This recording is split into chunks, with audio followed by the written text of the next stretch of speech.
Bismillahirrahmanirrahim. Assalamualaikum warahmatullahi wabarakatuh.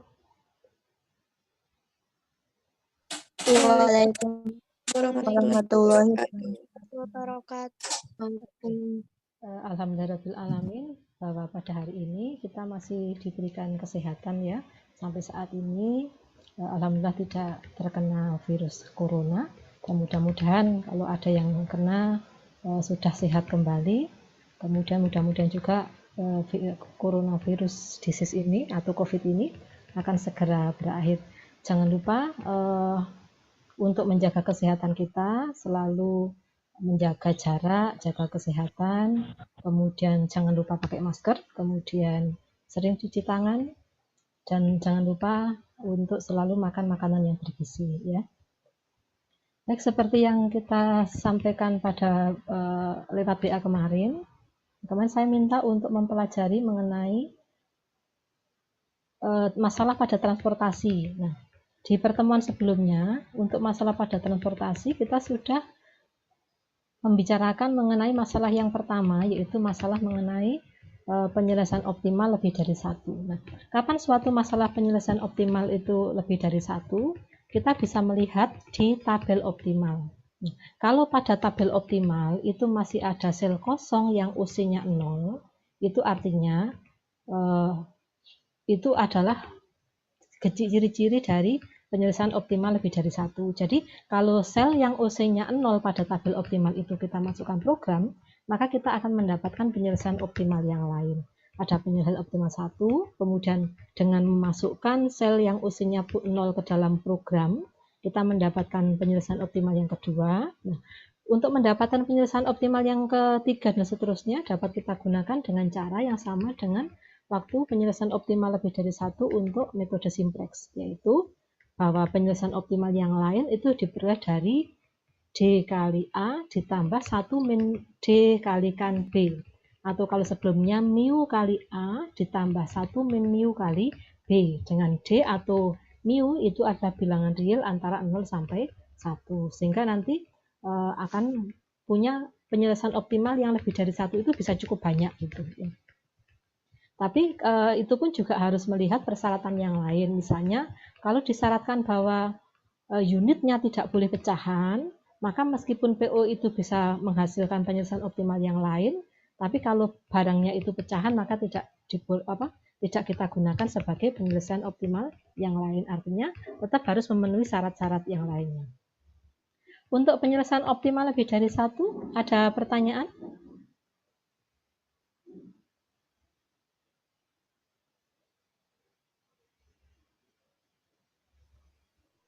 Belum, Bu. Belum, oke. Kalau belum ada pertanyaan, saya akan menanyakan yang sudah dibaca kemarin. Di bagian mana yang akan ditanyakan sekarang, silahkan. Mengenai kasus yang berikutnya, yaitu kasus ketakseimbangan, dan kemudian satunya lagi adalah kasus kemerosotan. Silahkan, ada yang ingin ditanyakan?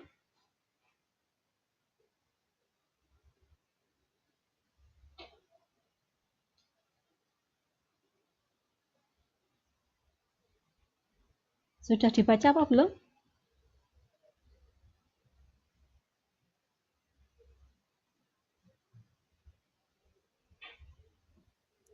Bu mau tanya. Ya, silakan Mbak Laila. Kalau yang kemerosotan itu Bu, kan ada penambahan epsilon ya. Nah itu ditambahinnya lihat dari mana ya Bu? Oke. Sebelum menjawab pertanyaan itu, terlebih dahulu saya ingin bertanya dulu. Nah, kapan kemerosotan itu terjadi? Atau kapan ada gejala kemerosotan?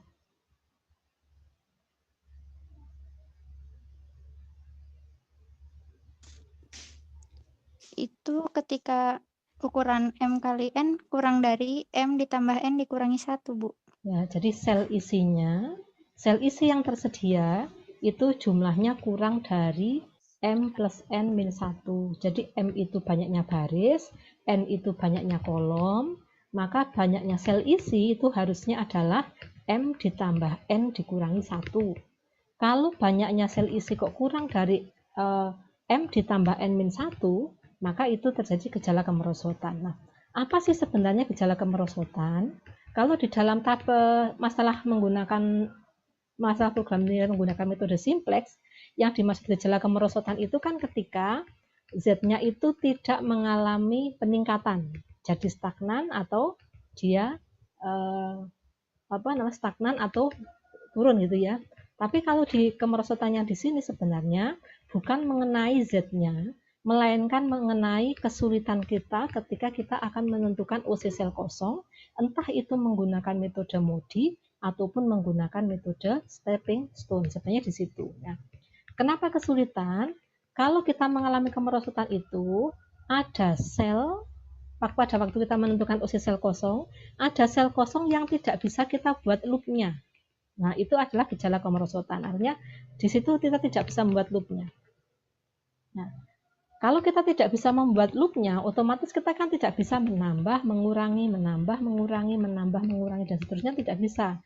Karena lintasannya tidak ada kalau menggunakan stepping stone.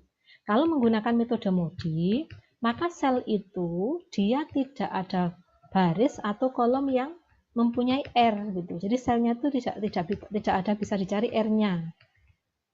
R-nya atau R1, R2, R3 atau K-nya itu ada yang tidak bisa dicari. Nah, itu adalah yang dimaksud kemerosotan di sini. Jadi ada perbedaan dengan kemerosotan pada metode simplex. Gitu. Nah, kemudian untuk menentukan epsilonnya itu diletakkan di mana? Epsilon itu kalau di dalam kalkulus itu adalah bilangan yang sangat kecil. Ya, sehingga dia bukan 0. Tapi bilangan yang sangat kecil sehingga dia mendekati 0. Kecil sekali sehingga dia mendekati 0, maka namanya epsilon. Nah, meskipun kecil tetapi dia ada, maka dia yang tadinya sel kosong itu menjadi sel isi. Karena sekarang sudah ada isinya. Isinya berapa? Itu berapa? 0,00000 misalnya 01 itu.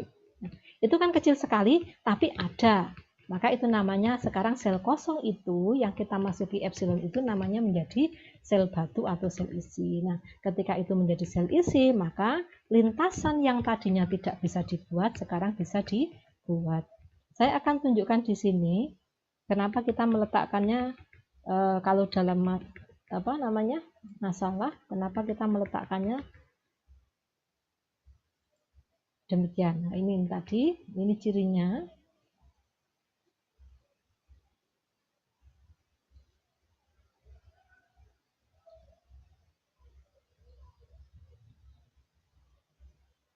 Nah, ini cirinya. Tadi dikatakan terjadi apabila banyak sel isi pada tabel ukuran M kali N kurang dari M plus N-1. Tabel ukuran M kali N itu artinya banyaknya baris ada M, banyaknya kolom ada N gitu. Ini. Nanti kemerosotan itu bisa terjadi di mana saja. Bisa terjadi pada program awal, bisa pula terjadi ketika di tengah-tengah kita menyelesaikan pada program perbaikan seperti itu. Nah, cara mengatasinya dikatakan ambil satu sel kosong sembarang, ya.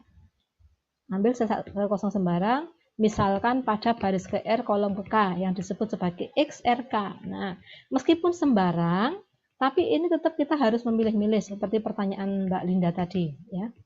Harus memilih karena kalau sembarang ya harus memilih gitu. Hidup pun kan demikian ya. Hidup pun juga demikian, meskipun kamu boleh memilih pasanganmu sembarang gitu. Orang tuanya kan mengatakan begitu. Tapi artinya memilih sembarang itu kan tidak terus kemudian sakarpe gitu ya. Melainkan ya harus ada aturan-aturan atau ketentuan-ketentuan tertentu, meskipun bahasanya ya sudah kamu yang penting milih sembarang gitu ya. Tapi kan nggak mungkin milih sembarang juga. Maka sama dengan ini. Di sini pun milih selnya itu meskipun sembarang juga tetap harus memilih, mempertimbangkan di mana sel kosong yang harus saya isi epsilon agar saya bisa membuat lintasan, agar saya bisa membuat bilangan baris dan bilangan kolom. Kemudian berikan nilai pada SRK dengan epsilon positif.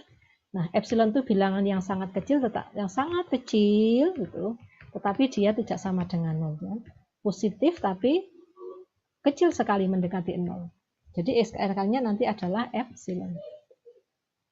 Nah, banyaknya sel kosong yang diberi nilai E nanti tergantung banyaknya sel isi yang sudah ada. Kalau misalnya sel isinya itu harusnya ada 5, tapi kok Anda hanya punya sel isinya adalah 4, maka kita memberikan sel kosong yang diberi epsilon ya 1. Tapi kalau sel kosongnya, sel isinya itu hanya ada 3, maka kita harus menambahkan sebesar 2 untuk yang diberikan epsilon. Nah, ini katanya tadi dikatakan tergantung dari banyaknya sel isi yang sudah ada. Kita akan lihat, ini Anda sudah baca masalahnya ya. Ini adalah masalah transportasi. Kemudian yang program awalnya diperoleh dengan metode inspeksi ya. Jadi dari yang paling kecil 100, kemudian yang ini, kemudian berikutnya mana? 160,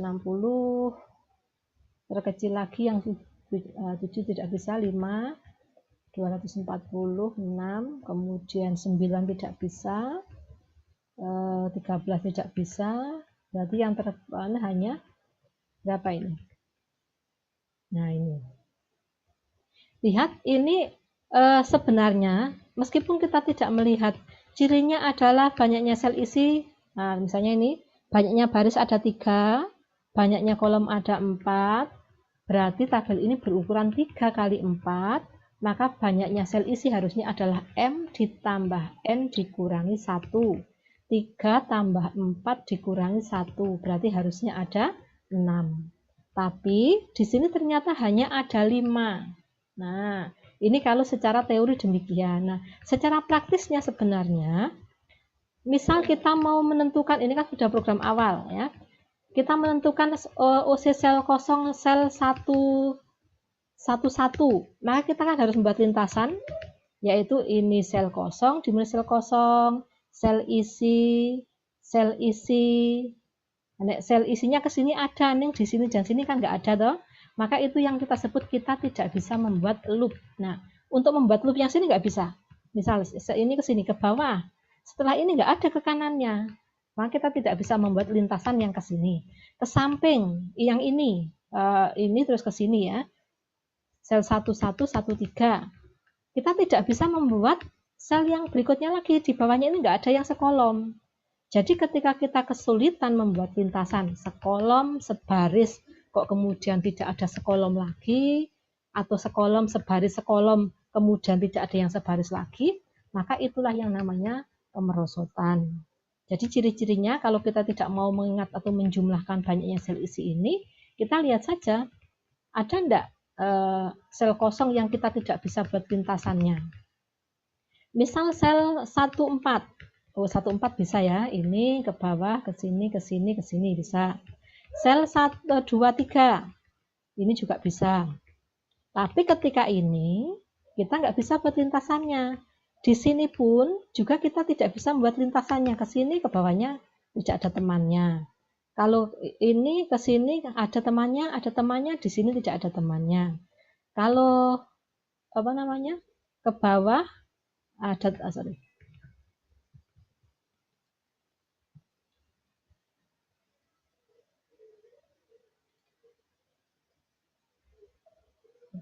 Nah, ini ya. Jadi yang pertama yang kita ingat bahwa kemerosotan pada masalah transportasi itu pada dasarnya adalah kita mengalami kesulitan ketika mau menentukan OC sel kosong, entah dengan menggunakan metode stepping stone atau menggunakan metode MODI. Nah, sekarang bagaimana kalau pakai MODI? Nah, kita kan sudah punya program awal.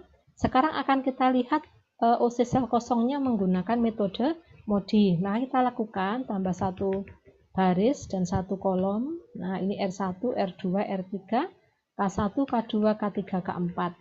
Kita lihat misalnya, ambil 1 sel isi dulu. Misalnya ini adalah sel isi, sel 1, 2 adalah sel isi. Maka R1 kalau tambah K2 ketemunya harus sama dengan C12.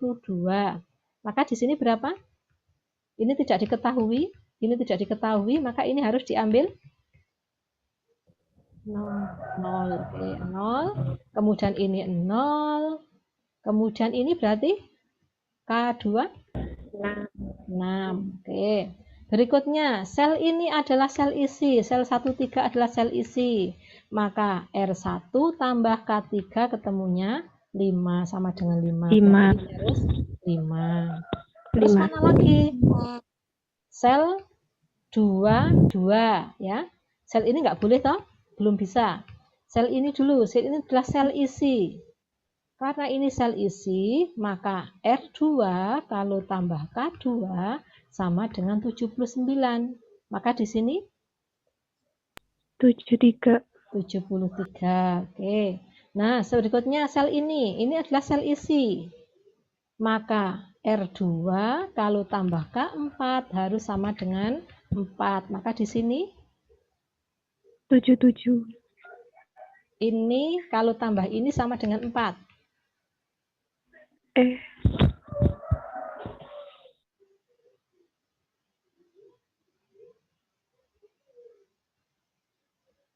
Min 69 ya. R2 tambah K4 harus sama dengan C24 itu 73 tambah 69 sama dengan 4. Nah sekarang kita mau menentukan R3, menentukan K1, berarti kan harus menggunakan ini kan, tetapi kita tidak bisa lagi kalau ini memulai dari 0 lagi, nggak boleh. Setiap yang menentukan 0 pertama kali itu hanya di sini. Setelah itu untuk menentukan bilangan baris atau bilangan kolom yang lainnya, kita harus menggunakan bantuan dari sel isi. Nah, kebetulan di sini ini tidak bisa, karena apa? Sel ini randu konco, dia tidak punya teman yang sebaris. Nah, tadi ini punya teman sebaris, maka bisa cari ini kan? Ini punya teman yang sekolom. Nah, maka bisa cari ininya itu. Kita bisa, tapi ini dia tidak punya teman yang satu baris, juga tidak punya teman yang satu kolom. Maka ini namanya sel yang terisolir atau terisolasi. Nah, yang terisolir ini salah satu ciri yang paling nyata kemerosotan itu adalah ketika ada sel yang terisolir. Jadi ketika kita tidak bisa membuat loop, maka sebenarnya ada sel yang yang terisolir karena dia tidak punya teman, baik itu sebaris ataupun sekolom. Selagi dia masih punya teman sebaris saja atau sekolom saja, maka tidak menjadi masalah. Tetapi di sini menjadi masalah karena dia menjadi masalah karena dia tidak punya teman. Nah, kita kan nggak bisa menentukan di sini kan? Nah, oleh karena itu ini yang namanya kemerosotan. Maka untuk mengatasi ini kita mengambil sel kosong ini salah 1, 1, 2, 3, 4, 5. Apakah mau di sini? Apakah membantu kalau memasukkan ini ke dalam menjadi sel isi? Sel 2, 3. Apakah membantu kalau kita membuat ini menjadi sel isi?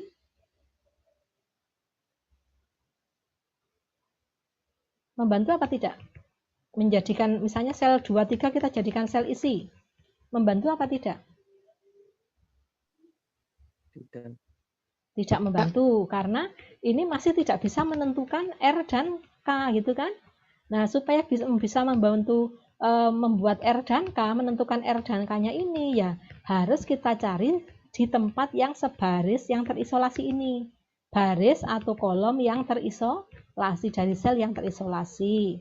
Maka Anda boleh memasukkan ini epsilon di sini, di sel 11, atau masukkan di epsilon di sini, sel 21, atau di 32, atau di 33, atau di 43. Nah, misal kita masukkan di sini. Nah, misal masukkan di sini.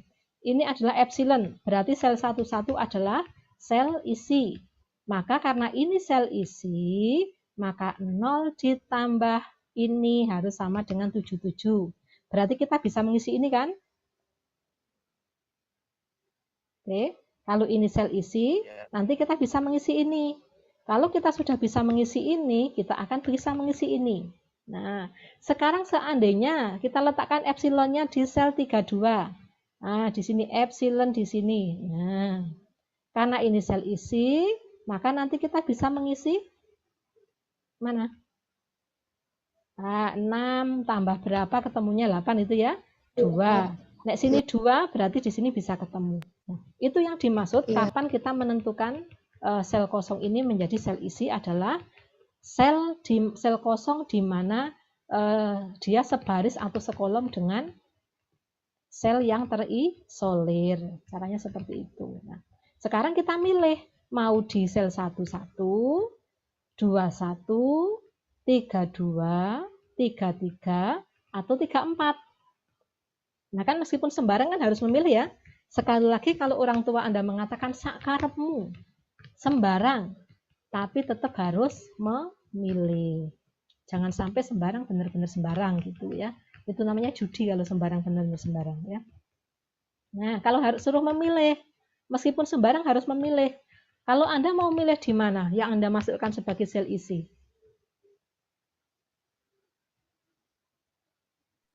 32. 32. Mengapa 32?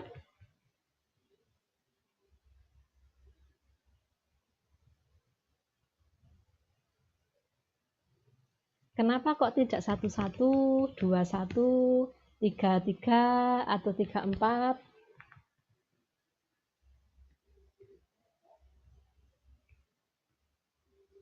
Oke, kalau seandainya sekarang ini saya masukkan sebanyak 1 unit di sini ya, A1 sebanyak 1 unit.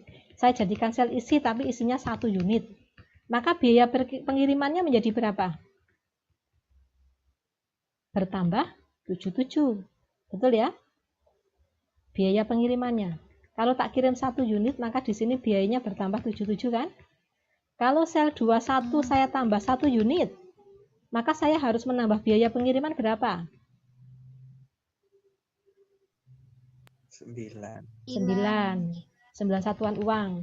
Kalau di sel 32, kalau saya kirim 1 unit, harus ditambah berapa biayanya? 8. Kalau sel 33 saya tambah 1 unit, biaya pengirimannya bertambah? 7.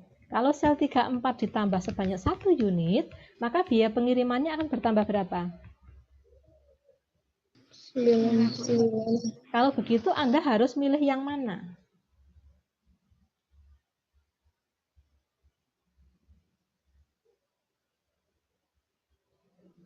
7, Bu. 7. Nah, jadi memilih sel yang biayanya paling murah. Karena itu meskipun epsilon, tapi dia adalah ada isinya. Maka ketika ada isinya tentu kita harus memilih sel yang biayanya paling murah. Maka kita pilih sel pada baris atau kolom dari sel yang terisolasi ini sebagai sel isi nanti adalah yang biayanya paling murah. Kita ambil epsilon. Nah, kalau di sini epsilon dia adalah sel isi. Nah, yang tadinya sel kosong kalau sudah ada epsilon dia menjadi sel isi. Berarti sel 33 adalah sel isi. Maka sekarang kita bisa cari ini. R3 kalau tambah K3 sama dengan 7. Maka di sini berapa?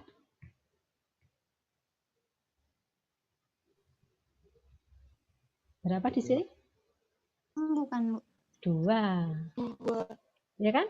Ini adalah sel isi, maka R3 ditambah K3 harus sama dengan 7. Kalau diulang kan gini, ini tambah ini sama dengan 7, ini sel isi gitu kan? Oke, berarti ini adalah 2. Nah, kalau ini sudah 2, ini sel isi. Nah, sekarang pasti kita bisa menentukan K1. K1-nya berarti min 1. Oke, berikutnya. Nah, inilah cara kita menanggulangi kemerosotan ya. Tadi pertanyaan Mbak Linda sudah terjawab berarti ya. Kita pilih sel pada sel kosong yang sebaris atau sekolom pada sel yang terisolasi tapi yang biayanya paling kecil. Kalau sudah kita lakukan UC sel kosong, tentukan UC sel kosong dengan cara biasa. Sel ini, nah sel 11, maka UC-nya adalah berapa? Min 78. Min 780 ditambah min 1 kurangi 7, berarti min 78. Nah caranya nanti ketemu seperti ini ya. UC-nya adalah min 78 sel 14 adalah min 82, sel 21 63, sel 23 59, sel ini 32 adalah 0, dan sel 34 adalah min 166. Kalau sudah diketahui perhitungan OC sel kosong dengan metode MODI seperti ini, artinya program awal yang disusun tadi bagaimana? Optimal atau belum? Belum. Belum optimal. Mengapa belum optimal? Karena ada yang positif. Masih ada sel kosong yang OC-nya positif. Nah, kalau ada 3 pilihan, 2,1, sel 23, sel 32. Ya, sel 21, sel 23, sel 32. Ini OC-nya positif. Mana yang Anda prioritaskan untuk masuk program? Yang paling besar, Bu. Yang paling besar OC-nya. Ya, berarti kesempatan untuk menurunkan Z-nya lebih cepat gitu ya. Maka sel 21 ini nanti kita akan masukkan ke dalam program. Nah, ini tadi yang sudah kita buat tadi. Sel 21 yang mau kita masukkan program sini ya. Sel 21 tadi ya, coba ya lihat lagi. Iya, Bu, benar. Oke. Sel 21. Nah, berarti sekarang untuk mengisi sel 21 ini kita harus membuat lintasannya. Lintasannya kemana? Loopnya. Kiri. Kiri? Kanan. Ya. Kanan, terus ke bawah nggak ada temannya kan? Maka harus ke atas. Naik ke sini lagi nggak boleh ya. Jadi harus ke atas. Terus ke, berarti ini sel 21, sel 22, sel 12, sel 13, terus sel yang ada epsilonnya ini, kemudian ke sini, kemudian di sini. Banyaknya sel ini harus genap. Ya, genap 1, 2, 3, 4, 5, 6. Kalau ganjil mesti salah. Jadi loopnya ini lintasannya selnya harus genap. Kalau ganjil mesti salah, karena apa? Dia harus sebaris, sekolom, sebaris, sekolom, sebaris, sekolom. Kalau diawali dari sebaris, maka harus diakhiri dengan sekolom. Kalau diawali dengan sekolom, misalnya sekolom, sebaris, sekolom, sebaris, sekolom, sebaris. Kalau diawali dengan sekolom, maka harus diakhiri dengan sebaris. Maka itu banyak harus genap. Geling-geling. Kalau Anda membuat lintasan, kok lintasannya dia ganjil, maka berarti waktu menggunakan menentukan OC sel kosong ya. Kalau lintasannya itu kok ganjil, berarti Anda salah membuat lintasan. Lintasannya itu selnya harus genap dengan sel sel kosongnya ya. Kalau begitu, ini berarti diprogramkan. Kita isi berapa sekarang? Ada pilihan. Mau diisi berapa sih? Nek diisi 1 kan eman-eman karena turunnya hanya tadi 63. Nek diisi loro 126, berarti harus diisi sebanyak-banyaknya. Diisi berapa maksimal gitu kan? Kira-kira mau diisi berapa? Harus nonton. Kalau ini tambah, kurang, tambah, kurang, tambah, kurang, gitu kan? Maka di sini harus ditambah berapa? 80. Boleh nggak kalau tambah 100? Enggak, karena kalau tambah 100, kurang 100 ini nggak bisa ya. Kurang 100 nggak bisa, maka harus tambahnya maksimal ada 80. Maka tambah 80, kurang 80, tambah 80, berkurang 80, bertambah 80, berkurang 80. Maka inilah program perbaikannya ya, program perbaikannya. Nah, sekarang akan kita lihat apakah program perbaikan ini memberikan Z yang optimal gitu. Apakah perbaikan ini sudah optimal? Kita cek lagi OC sel kosongnya. Nah, sekarang kita lihat bahwa sekarang sel isinya ada 1, 2, 3, 4, 5. Berarti tampak bahwa ketika sudah 5, ini tadi kan 3 tambah 4 kurangi 1 kan 6. M plus N-1 berarti ada 5, sudah ada 5, berarti sudah tidak terjadi kemerosotan. Artinya kita tidak mengalami kesulitan pada waktu menyusun OC sel kosong. Oke, sekarang kita tentukan program perbaikan ini kita lihat apakah sudah optimal apa belum bersama-sama.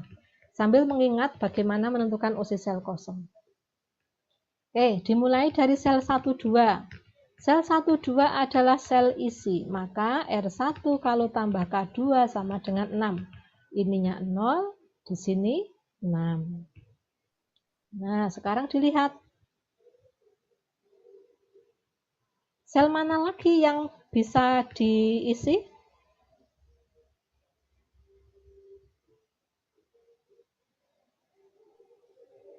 Tidak ada. Tidak ada ya?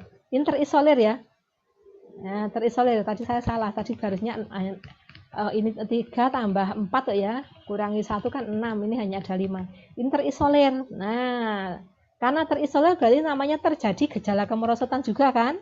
Terjadi kemerosotan. Maka harus dipilih sel kosong pada yang sebaris atau sekolom dengan sel yang terisolir. Tapi yang biayanya paling kecil. Nah, sekarang sel mana yang harus diisi dengan epsilon? 2, 3. Sel 2, 3. Kenapa sel 2, 3? Sel 2, 3 kan ini. 1, 3.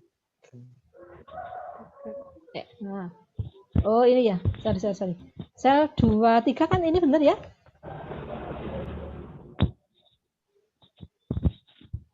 Sel 32. Sel 32. Nah, sel 32 ini harus kita isi. Mengapa tidak di sel 13? Kan ini biayanya paling kecil, sebaris atau ini sel terisolir. Ini sel yang sebaris, ini yang sekolom.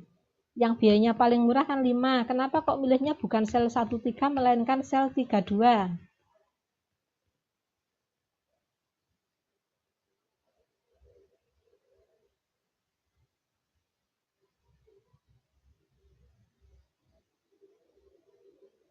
Ada yang tahu? Kan tadi kita pilih, kalau sel ini ada sel yang terisolir, maka sel kosong, Pak, yang sebaris atau sekolom dengan sel yang terisolir ini, dapat kita pilih untuk diberi epsilon itu sel yang biayanya paling murah. Nah, yang paling murah kan di antara baris dan kolom ini yang paling murah kan 5. Kenapa tidak sel 13 yang kita masukkan dalam program? Atau harus sel 13? Tidak. Tidak, sel berapa? 32. Sel 32, mengapa?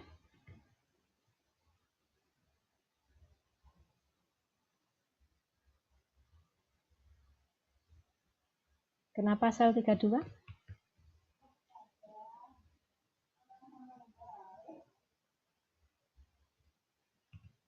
Nah, coba lihat.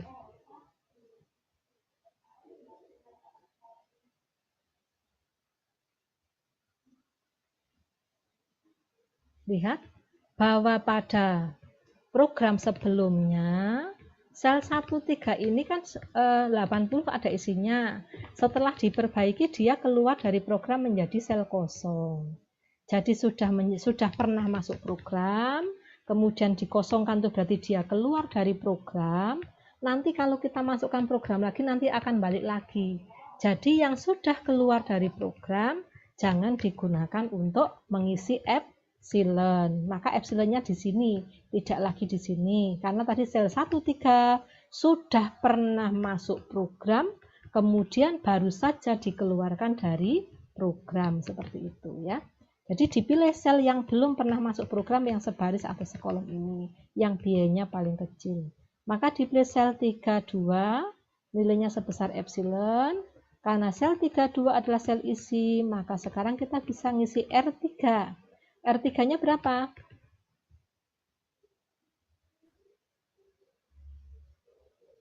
Berapa R3-nya?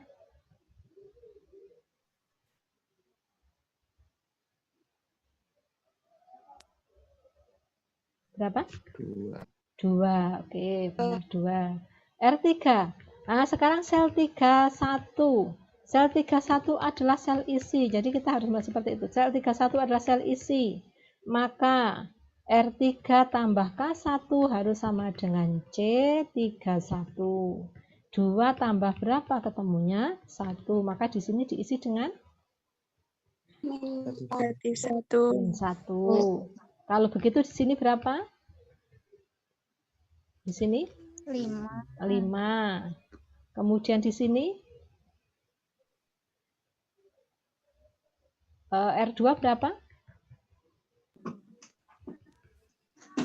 10. 10. Oke. Kemudian K4 berapa? 6. Min 6. Min Min 6. Karena ini, nah ini kita harus teliti di sini ya. Karena angka-angka ini dia menentukan OC-nya. Jadi jangan sampai salah, misalnya ini jadi 6 gitu ya. Harus teliti. Di sini butuh ketelitian. Di dalam matematika akan selalu butuh yang namanya ketelitian ya. Oke. Kalau sudah tentukan OC sel kosongnya. Ternyata yang tadinya sel kosong OC-nya ada 3 yang positif dan lebih dari 0, lebih dari sama dengan 0, ternyata sekarang sudah tidak ada yang positif. Artinya program ini sudah optimal. Tapi kita cek, pada program optimal ini ternyata sel 32 itu OC-nya adalah 0. Artinya apa? Artinya penyelesaian optimal lebih dari 1 yang kita peroleh dengan memasukkan sel 32 ke dalam program. Jadi kalau kita misalkan sel 32 dalam program, kita akan mendapatkan penyelesaian optimal yang lain, tapi Z-nya sama. Hanya saja cara pengirimannya yang berbeda. Oke. Jadi dipilih program optimal dengan penyelesaian optimal X12, X21, X24, X31, X33 dengan Z minimal sebesar 3.380 satuan uang seperti itu. Oke. Ada pertanyaan? Nah, meskipun nanti ada yang ini yang terjadi tadi ini itu adalah kasus namanya kemerosotan yang terjadi mulai dari awal. Jadi di awal terjadi kemerosotan, kemudian diperbaiki masih ada kemerosotan. Tetapi suatu saat itu terjadi bahwa di awal itu tidak ada kemerosotan, tapi begitu dilakukan perbaikan terjadi kemerosotan. Nah, cara penyelesaiannya bagaimana? Sama saja cara penyelesaiannya ya. Ada pertanyaan? Silakan.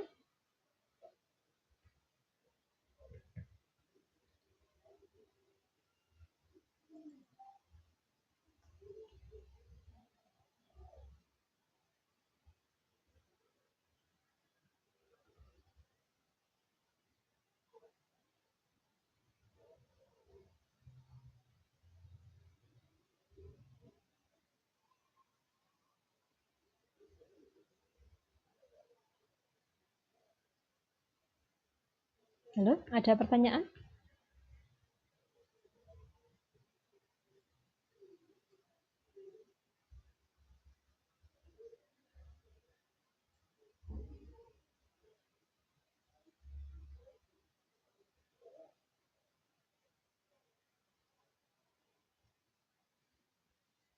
Tidak ada?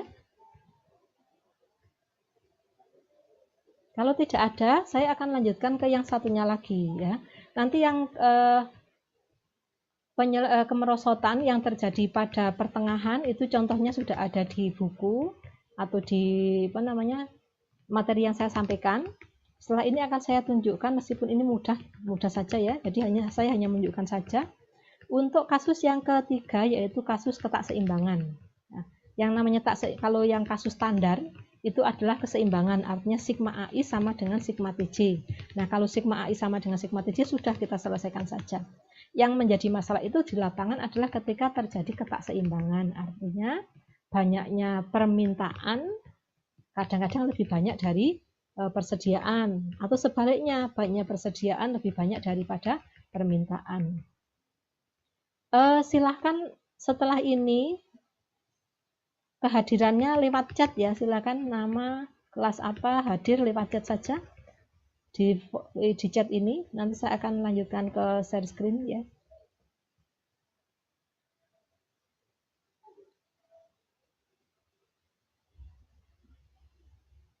Saya akan tunjukkan yang ketakseimbangan.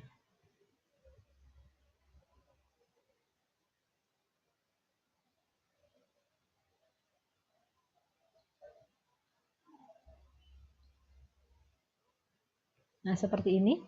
Ini adalah perhatikan masalah transportasi berikut. Nah, ini namanya tabel alokasi. Kalau sudah punya tabel alokasi seperti ini, maka kita harus melihat, langkah pertama harus cek seimbang enggak. Selalu begitu. Nah, nanti selalu begitu. Harus selalu cek seimbang enggak. Nah, kita cek seimbang enggak. 100, 120, 220, 300, 480. Nah, banyaknya kapasitas ada 480. Banyaknya permintaan 300 tambah 510. Berarti 300 tambah 210. Berarti ada 510. Nah, berarti banyaknya permintaan lebih besar dari kapasitas.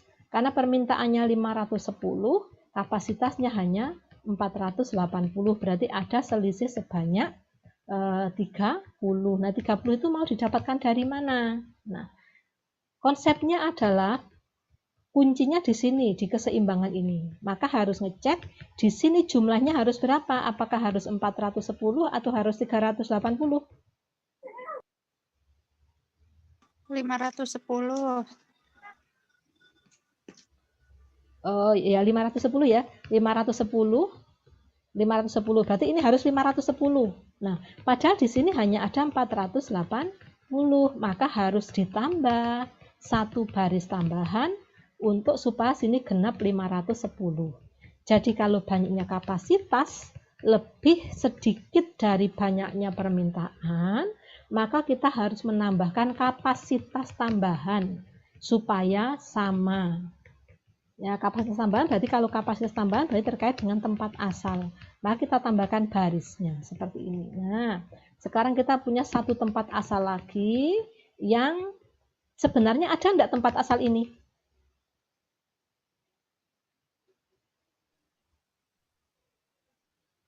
Ada enggak? Ada enggak? Enggak ada. Sebenarnya enggak ada, tapi etok-etoknya dianggap ada menpodo gitu ya. Namanya penambahan kapasitas semu sebanyak 300 supaya genap 510. Kuncinya seperti itu, genepi supaya ini sama antara kapasitas dan permintaan. Nah, sekarang tempat asal 4 mau dikirim ke tempat tujuan 1. Berapa biaya pengiriman di sini? Ada enggak biaya pengirimannya? Dimulai dari tempat asal ini janjiannya ada enggak sih? Nggak ada, Bu. Enggak ada. Kalau tempatnya enggak ada, berarti biaya pengirimannya ada enggak? Nggak ada, nol semua. Nah, maka di situ dikasih 0 semua. Oke.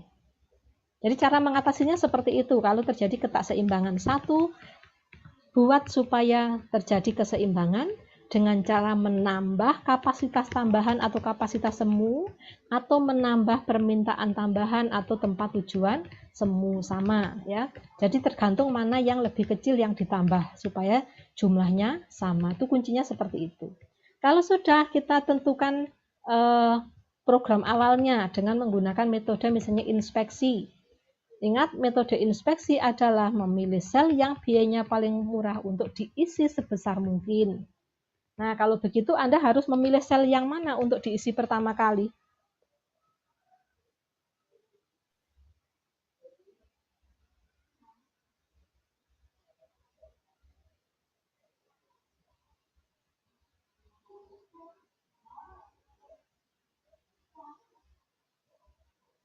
Di mana?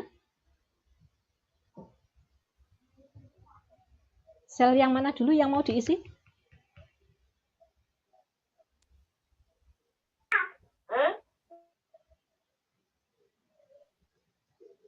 Halo, yang lainnya silahkan, kok saya tidak ada suaranya. 2. Sel 1, 2. Jadi meskipun ini 0, tapi gratisan itu biayanya ya. tapi jangan diisi karena sebenarnya ini tidak ada. Maka selalu memulai dari sel yang bukan sel semu seperti ini. Dimulai sel 1, 2, diisi berapa? 120. Oke, 120. Nah, berarti yang baris pertama sudah terpenuhi, tidak boleh dipakai lagi. Sel termurah berikutnya. Misalnya sel 2, 3. Kita isi 150. Ini terkecil ya, sorry, yang terkecil ini. Ini 150, berarti ini sudah tidak boleh diisi, ini tidak boleh diisi tadi, ini tidak boleh diisi. Berarti tinggal 16, 18, 12, sama 20 ini ya. Maka sel ini yang kita isi. Nah, 30 genep ini berarti 150 kurangnya 60 nanti. Kemudian ini sudah genep, berarti ini nggak boleh. Pilihannya hanya ini dan ini, maka ini diisi 150. Yang ini tadi adalah 30. Nah, kurangnya di mana? Nah, ini 60 kan jadinya nggak bisa ya. Ya, maka kekurangannya ini dia mintanya 210, tapi baru dikirim sebanyak 180, berarti kurang 30, maka ini nanti yang diisi.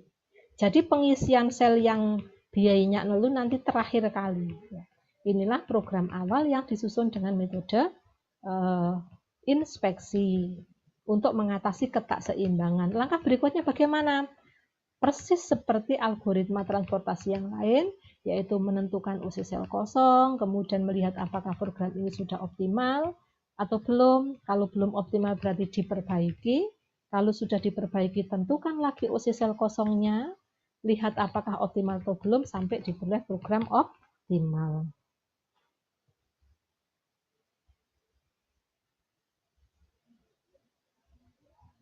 Itu ada pertanyaan? Berikutnya sama. Jadi kuncinya ketika terjadi ketakseimbangan ini adalah cukup membuat supaya kapasitas dan permintaan ini seimbang. Caranya dengan menambahkan baris tambahan atau baris semu, atau kolom tambahan atau permintaan semu. Silahkan. Nanti mana yang dibutuhkan. Tapi cukup satu saja. Oke, ada pertanyaan?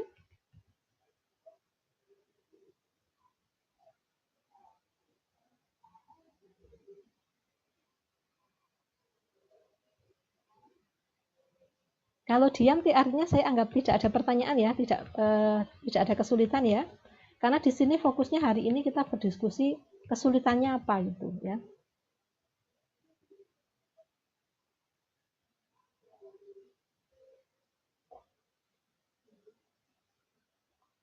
Silakan.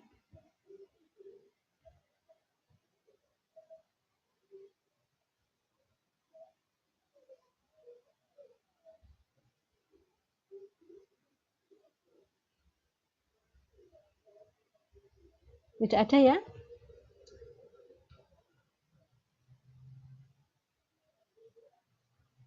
Oke, kalau tidak ada, jadi untuk materi masalah programmer ini, mata kuliah programmer ini, kita sampai di masalah transportasi, ya. Kemudian permasalahan-permasalahan yang terjadi pada transportasi ini adalah bagian yang terakhir lah. Nanti pertemuan depan, nanti kita masih akan satu pertemuan lagi, kemudian UAS ya. Pertemuan depan itu nanti kita uji coba UAS. Uji coba UAS. Jadi nanti UASnya pakai seperti Zoom ini saja, harinya satu waktu saja. Kemudian nanti silahkan UASnya sambil open kamera gitu ya. Kalau yang kemarin UTS-nya kan home assignment ya. Nanti yang hari ini pakainya UASnya langsung saja Zoom seperti ini ya. Jadi tolong dipersiapkan yang sinyalnya kurang bagus, misalnya cari posisi mungkin di balai desa atau mana itu sinyalnya lebih bagus, silakan bisa mempersiapkan untuk cari posisinya. Kita uji coba besok. Maksudnya pertemuan depan ya. Ada pertanyaan? Iya, Bu. Silakan kesempatan ini untuk bertanya. Ya. Bu mau tanya dulu, Bu. Ya, silakan. Kalau yang di penyelesaian optimal lebih dari 1 itu kan ada menentukan D ya, Bu. Nah, kalau yang dicontoh di buku ini, jika dipilih D sama dengan setengah, nah itu setengahnya dari mana ya, Bu? Dikatakan kan PO lebih dari 1 itu adalah C misalnya sama dengan D kali A ditambah 1 min D kalikan B. Nah, dikatakan D adalah bilangan real antara 0 sampai 1. Nah, bilangan real antara 0 sampai 1 berapa saja? Ya dari sepertiga, 2/3, sepertiga, 1/4, 1/5, 1/6, 1/7, 1/8 dan seterusnya. Kemudian 2/3, 2/4, 2/5, 2/6 dan seterusnya. Ada banyak sekali pilihannya. Itu kemarin hanya contoh saja bilangan real antara 0 dan sampai dengan 1 gitu. Itu Mbak Laila? Oh, ya berarti cuma angka dari 0 sampai 1 gitu, dipilih Ya. salah satu aja ya, Bu? Ya, bilangan real antara 0 sampai 1 gitu. Tapi sekali lagi tadi tergantung dari masalahnya. Kalau bilangan real yang kita ambil itu adalah menghasilkan unit yang pecahan, sedangkan punya kita itu tidak mensyaratkan pecahan, ya itu tidak boleh dipilih gitu. Artinya meskipun sembarang bilangan real antara 0 sampai 1, tetap tadi sekali lagi bahasa sembarang pada kenyataannya kita tetap harus memilih seperti itu ya. Ada lagi silakan.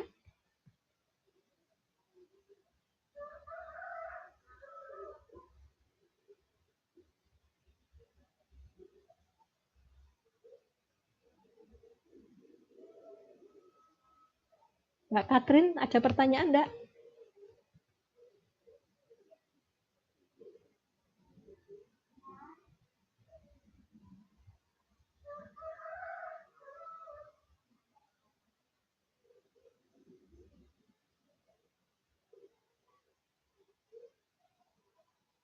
Ini ada orangnya enggak ya? Kok enggak ada suaranya ya? Ada, Bu. Ya, Bu. Ya. Saya khawatirnya saya ngomong sendiri enggak ada orangnya ini. Ya, insya Allah ada ya. Ya, nanti kalau yang pertemuan besok open kamera semua ya. Ada, Bu. Ya, oke. Iya, Bu. Nah, ini ada suaranya. Dari tadi enggak ada suaranya. Rahmat Sarono, Yulia. Ya. Baik, kalau tidak ada pertanyaan, atau silahkan masih ada pertanyaan apa tidak? Tidak, Bu. Oke, alhamdulillah kalau tidak ada atau belum ada pertanyaan, mudah-mudahan paham semua. Kemudian sekali lagi, di program linear ataupun mata kuliah yang lain, kalau di matematika Anda tidak bisa kalau hanya sekali baca. Anda harus 2 kali baca, 3 kali baca, dan yang paling utama ada yang namanya latihan, itu mesti. Kalau Anda tidak latihan, ketoke mudeng, tapi ketika dapat soal yang hampir sama pun, kadang-kadang kita mengalami kesulitan kalau kita tidak pernah latihan. Karena itu kuncinya adalah Anda harus latihan. Meskipun saya tidak menugaskan untuk latihan atau menugaskan untuk membuat soal atau mengerjakan soal, silahkan Anda latihan sendiri untuk cek apakah saya sudah bisa. Nah, ini kita yang harus namanya merefleksi. Apakah saya sudah bisa menentukan membuat tabel alokasi? Apakah saya sudah bisa menyusun program awal? Apakah saya sudah bisa menentukan OC sel kosong menggunakan metode stepping stone? Apakah saya sudah bisa menentukan OC sel kosong menggunakan metode MODI? Apakah saya sudah bisa melihat bahwa program itu optimal atau belum? Apakah saya sudah bisa melakukan perbaikan program? Kemudian kalau sudah melakukan perbaikan program, nah berarti semua program itu sampai di program optimal itu kita sudah bisa dari masalah transportasi. Pertanyaannya dilanjutkan lagi. Kalau masalahnya adalah ketakseimbangan, nah apakah saya sudah bisa belum? Kalau ada kemerosotan, bisa mengatasi atau belum? Kalau kemudian kasus PO lebih dari 1, bisa nggak saya menentukan PO yang lainnya? Seperti itu. Nah, itu kita harus ngecek sendiri seperti itu ya. Oke, kalau tidak ada pertanyaan, saya kira untuk hari ini kita cukupkan. Sekali lagi saya berpesan, karena ini situasi seperti ini sebenarnya mendewasakan kita, yang tadinya kita belajar harus bergantung pada diberitahu, ini nanti Anda akan lebih banyak mencari tahu sendiri, harapannya seperti itu. Ini mudah-mudahan menjadi proses pendewasaan kita juga. Yang berikutnya, pesan saya, jangan lupa jaga kesehatan sama seperti tadi. Kalau kemana-mana silakan jaga jarak, selalu pakai masker. Nah, ini yang sering lupa teman-teman, sekali lagi kalau di kampus itu lali.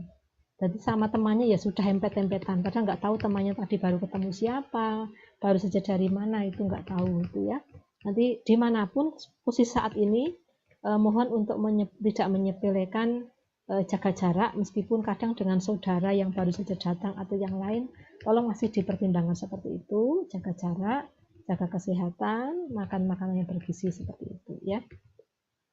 Oke, kalau tidak ada pertanyaan akan saya akhiri untuk hari ini.